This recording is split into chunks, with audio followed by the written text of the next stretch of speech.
Yes, Kenya. Tamu sana, yes.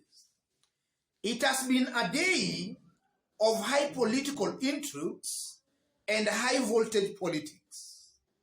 Kalonzo Musyoka rejoined Azimio. That was earlier in the day. William Ruto today, while speaking to EU diplomats in Kenya, alleged that there are plans to rig this year's presidential elections in Kenya. William Ruto went further to state and to allege that about 1 million registered voters, mainly drawn from his strongholds, have been struck out from IEBC register. And then after that, a letter surfaced online clearly indicating that William Ruto will not participate in this year's presidential debates. So in this video, I want us to dig deep to see exactly what is happening behind the scenes. But before we do that, in case you've bumped here for the very first time, kindly subscribe, give this video a like. Yes.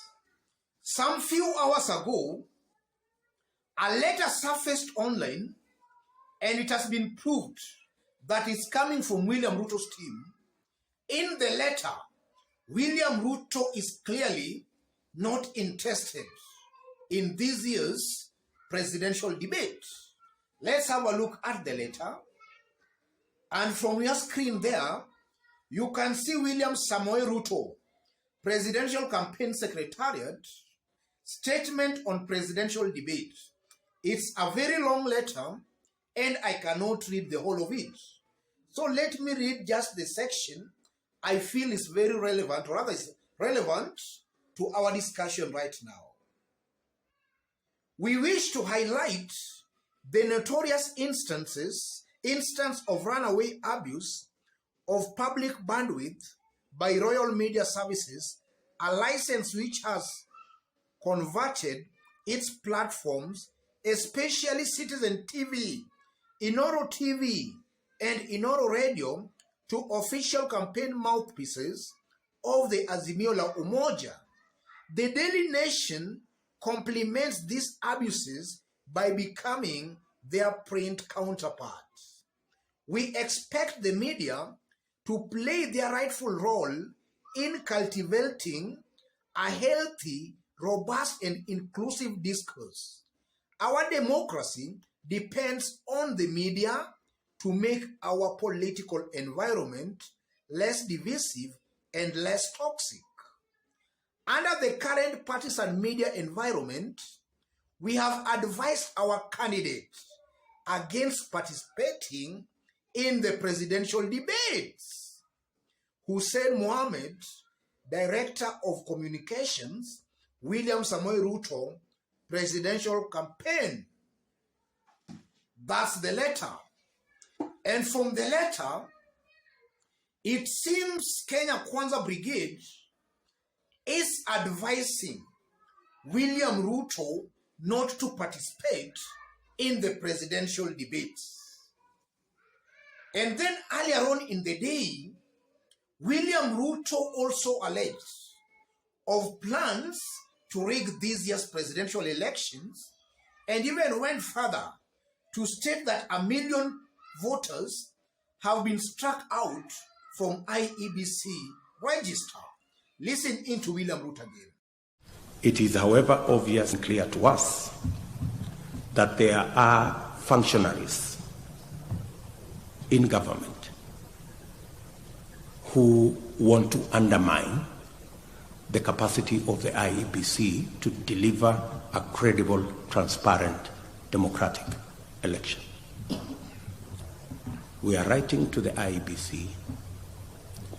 You have seen in the media that there was an attempt to obliterate names from the IEBC register, and so far almost 800,000 names. 800? Yeah. About a million names have somehow disappeared from the register. It's in the public domain. And I think even the IBC have said they are doing some remedial steps. And how did close to 1 million names disappear from the register? And many of those names are people from what we consider our stronghold. So there is a clear attempt to try some monkey games. Yes, that's Ruto for you. And largely those have been the stories today. Kalonzo rejoining Azimio, Ruto alleging of plans to rig this year's presidential elections, and then we have Ruto most probably not going to participate in this year's presidential debates. And even before we dig deep into our analysis, assuming the elections will be free and fair without any rigging at all, are there any chances of William Ruto beating Raila Amolo Odinga in a free and fair elections? Are there any such kind of chances? The answer is a very big no. In a free and fair elections, Raila Odinga most definitely will beat William Ruto with a very big margin. Hands down. There is no doubt about that, ladies and gentlemen. So what I'm seeing here is a William Ruto who has so far sensed defeat. Already he knows he cannot beat Azimio. He's looking for an excuse, maybe even to boycott this year's presidential elections. And I won't be wrong to actually state clearly that William Ruto's next maybe move, he will come and announce to Kenyans that is boycotting this year's presidential elections. I'm seeing very high possibility of that because already he knows he's going to lose. That's one thing I'm seeing here. And then secondly, I'm seeing a William Ruto who maybe thought he was very popular because the media was actually hyping him, giving him some false popularity. And now we are seeing William Ruto accusing that same media of being biased. The actual truth here is, media might not even be biased. It's only that the truth is now actually coming out.